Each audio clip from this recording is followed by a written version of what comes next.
Hi again then guys, and welcome to another specific car breakdown from the 1.15 update patch, the most recent one of course for car releases, and this is one which, well, we had to get around to it at some point I guess, a car which a lot of people wanted me to review once again. It always is funny to me how people look forward to these more oddball reviews the most, like the Samba Bus and the RedBull Junior, but that's not a bad thing. I love oddball cars as well. We left it off a little bit, but we had to get around to it sometime. Of course, a couple of days ago we talked about the bigger brother, the X2014 Standard, which is a very good car, excellent performance, almost untouchable around a track at the moment. This one is, well, really on the other end of the spectrum. It's, as far as I'm concerned, a car which is essentially a go-kart in a tuxedo. It's a little bit quicker than that, or at least it was on Gran Turismo 6. And of course, it led to me coining the term, the catchphrase, if you will, that I've used quite a bit on my Gran Turismo 6 videos, of RedBull Junior Syndrome. And what I mean by that is it's any vehicle which suffers from the same issue that this car has when it comes to its classification, its category, or its performance points or PP level, that is completely wrong. It's way too high for the car. There aren't too many cars that suffer from that issue, but there are definitely some. And what I mean by RedBull Junior Syndrome, on Gran Turismo 6 in particular, is that the PP level on this car is stupidly high. It's like 736 or something like that, which is stupid. It should be closer to 600, if not far less, I would say, maybe even 500, because at 500 PP, you're going to struggle. You might not think it, but trust me, you're going to struggle against many of the cars that are at that level. I mean, just think about it. You could get the Suzuki GSX-R4, the Mazda RX-500, the Dome Zero. Those are some pretty OP vehicles. Even the Ford Focus RS can give this a great run for its money. So to have a PP level which is literally as high as an Audi R10 in fully tuned 1250 horsepower form, or a Toyota 7 Can-Am car, which has an insane horsepower per tonne ratio, one of the highest in the game in fact, and I believe it's actually the highest of any real car in the game. Why on earth is a 250 horsepower, essentially go-kart in a tuxedo, at that level? Well, that's the difference now, because I'm happy to say that technically speaking, because of the fact that the entire PP or PI system or whatever you want to call it is gone, it doesn't apply anymore. RedBull Junior Syndrome is no more, and that's pretty cool. Now of course, being as its bigger brother is in Group X, it kind of makes sense that this one would be as well. It's a formula type vehicle, it's not exactly useful for much apart from one make racing, although funnily enough I actually would like to see this one in some other kind of category. Not necessarily the N classes, because it ironically actually could be quite an OP vehicle now, and it's not just because the class system isn't based on points, it's based on power now.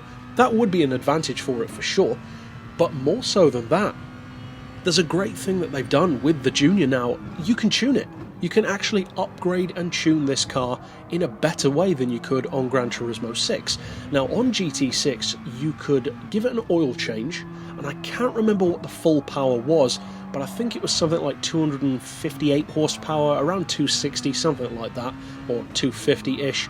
You could get 200 miles per hour out of that car though, with low aero and longer gearing. I believe I even did a tune for it that goes over 200, so it's pretty impressive for that aspect of things, but it was always the category and the class and the points that were just stupidly high, making it useless for anything but one make racing. And I've heard some people say that, oh, it's so good through corners that you can actually beat quite a lot of stuff. Yeah, good luck with that, because no, you can't. Any prototype, even the Zytek LMP2, can absolutely wipe the floor with this thing. You can detune the Zytek to 600 pp and it would still make this look like what it is, a go-kart with a RedBull body on top. Now, the difference is, on Gran Turismo Sport, it's finally a good car, because for one thing, it's more realistic. On Gran Turismo 6, this thing cornered like it was stuck on flypaper, which is, in other words, way too good, whereas now it feels much more like a small formula car, which is what you want it to feel like. At the end of the day, although it is a, as the name suggests, more beginner-friendly approach to a RedBull, hence the Junior name, you don't want it to be too easy, because of course going from something like this into a Red Bull Standard, that's a pretty big leap. The car's got like 4 times the power and it's twice as fast easily. So that's a pretty big jump from beginner to that, and of course if there were a fan car, that would be an even bigger jump. But now that the car is actually a little bit more tricky, you can spin out with this car, even with full downforce on racing tyres. That's cool, because although it's a shock initially, it certainly was for me when the car spun out when I tried to take my first corner, that's a good thing, because it does teach you, but in a much more controlled way, what you can expect and experience from a race car. Not necessarily all of them, some of them are OP, some of them are very forgiving, but generally speaking, something with a mid-engine, rear-wheel drive layout, quite a bit of power, a very rev-happy engine that is much more, generally speaking, inclined towards power than torque, and of course, high downforce in a low-weight package. This has all of that. But as I alluded to earlier, you can finally upgrade it. And the upgrades that you can do actually make this pretty impressive, even in terms of spec. Now the engine's only a 2 litre, which is ironically the same as the standard anyway. You're looking at 246 horsepower stock, 166 pound-feet of torque, and it's 100 kilos lighter than its bigger brother. That's pretty good. It's kind of club sport territory rather than full-on Formula prototype, but this is where it gets juicy, because you can tune this thing up to nearly 400 horsepower, and that is where it becomes a monster, because the horsepower per tonne as standard is 447. That's already like super sports car territory.